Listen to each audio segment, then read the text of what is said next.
कहते हैं हमें मांस नहीं खाना चाहिए। अब जैसे हमारे इस्लाम धर्म में जो हमारे मुल्ला काजी हैं वो कहते हैं कि हमें मांस मछली खानी चाहिए, हमें गोश्त खाना चाहिए, और हमारे कुरान में भी आदेश है मांस खाने का, तो हम मांस क्यों ना खाएं। और जब हम बकरे को हलाल करते हैं ना, तो उसको जब हलाल करते हैं तो उससे क्या होता है, उसकी रूह जन्नत में जाती है और उससे हमें सवाब मिलता है। और अगर हम संत रामपाल जी महाराज की बात करें तो वो तो गैर मुसलमान होने के नाते हमारे धर्म में जितनी भी क्रियाएं होती है उनको गलत बताएंगे।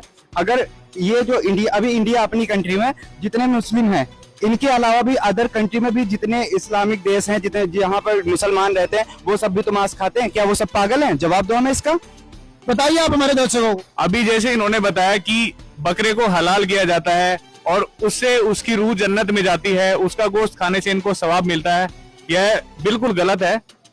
यहाँ पर कबीर साहब जी की एक वाणी मुझे याद आती है। कबीर साहब जी कहते हैं इसी प्रसंग पर, कबीर साहब कहते हैं कि जो यह रूह तूने बिस्त पठाई तो कर तजबीर कबीला भाई। परमात्मा कहते हैं जो ऐसा करने से तूने ये रूह बिस्त में भेज दी, यानी कि स्वर्ग में भेज दी, तो तू अपने बच्चों का हलाल कर, अपने बच्चों को हलाल कर, उनको क्यों नहीं बिस्त भेजता? क्योंकि कहीं ना कहीं सबका उद्देश्य तो जन्नत प्राप्त करना। बिल्कुल, ये तो बड़ा सरल है। अपने बच्चों का हलाल करो, उनको भेजो स्वर्ग में, भेजो उनको बिस्त में। ऐसा क्यों नहीं करते? बताओ, उसका जवाब दो। संत रामपाल जी महाराज जी के अनुयायियों का कहना है कि अगर बकरे को काट लेने से और कलमा पढ़ देने से अगर उसकी रूह जन्नत चली जाती है तो आप क्यों वेट कर रहे हो? Why are you not doing this work?